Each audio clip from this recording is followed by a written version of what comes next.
ഒരു skin doctor എന്ന രീതിയിൽ എൻ്റെ കരിയറിൽ ഒരുപാട് ലെപ്രസി പേഷ്യൻസിനെ കാണാനും അവരുടെ ട്രീറ്റ്മെൻറ്റിൻ്റെ ഭാഗമാകാനും സാധിച്ചിട്ടുണ്ട്.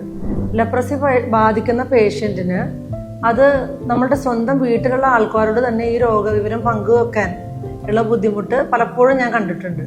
അതിനുള്ള പ്രധാന കാരണം ഈ അസുഖത്തിനോടുള്ള സോഷ്യൽ സ്റ്റിഗ്മ തന്നെയാണ്. ഇത് പടരുന്ന രീതിയെ കുറച്ച് ആളുകൾക്ക് ഇപ്പോഴും ഒരുപാട് തെറ്റിദ്ധാരണകളുണ്ട്.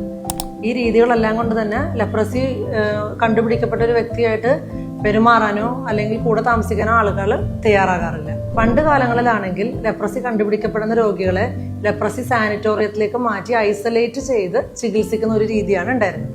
എന്നാൽ ഇപ്പോൾ അതിൻ്റെ ആവശ്യമില്ല.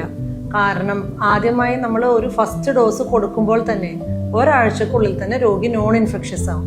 അതായത് രോഗിയിൽ നിന്നും മറ്റൊരാൾക്ക് അസുഖം പകർന്നു കിട്ടാൻ സാധ്യത അതോടെ ഇല്ലാതാകുന്നു.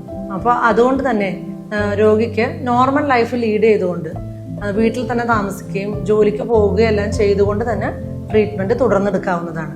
അപ്പോൾ നമ്മൾ ഈ സമൂഹത്തിൽ താമസിക്കുമ്പോൾ നമുക്ക് ഒരുപാട് സോഷ്യൽ റെസ്പോൺസിബിലിറ്റീസ് ഉണ്ട്. അതിലൊന്നാണ് ഇത്. അതായത് സർക്കാർ ക്യാമ്പയിൻസ്, ലെപ്രസി ഡിറ്റക്ഷൻ ക്യാമ്പയിൻസ് പോലെയുള്ള പ്രോഗ്രാംസുമായിട്ട് സഹകരിക്കുക. രണ്ടാമത് നമ്മൾ അസുഖബാധിതരായിട്ടുള്ള ആൾക്കാരുണ്ടെങ്കിലോ അല്ലെങ്കിൽ അതേ തുടർന്ന് പെർമനന്റ് ഡിസേബിലിറ്റീസ് അഥവാ വൈകല്യങ്ങൾ ഉണ്ടായിട്ടുള്ള ആൾക്കാരുണ്ടെങ്കിലോ അവരെ സപ്പോർട്ട് ചെയ്യുന്നതിന് നമ്മൾ മടി കാണിക്കരുത്. കാരണം ലെപ്രസി ഒരു സാംക്രമിക രോഗമാണ്. ആർക്ക് വേണമെങ്കിലും എപ്പോൾ വേണമെങ്കിലും ഇത് പിടിപെടാം. ഞാൻ നേരത്തെ പരാമർശിച്ചതുപോലെ ഡ്രോപ്ലെറ്റ് ഇൻഫെക്ഷൻ, വായുവിലൂടെയാണ് ഇത് പകരുന്നത്. ചിലപ്പോൾ നാളെ ലെപ്രസി ബാധിച്ച് നിൽക്കുന്ന ഒരു രോഗി എന്നുള്ള ഒരവസ്ഥ നമുക്കും സംഭവിക്കാവുന്നതാണ്.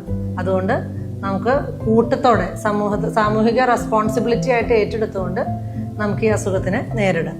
നിങ്ങൾക്ക് പ്രയോജനപ്പെടുന്ന മറ്റൊരു ടോപ്പിക്കുമായി നമുക്ക് വീണ്ടും കണ്ടുമുട്ടാം.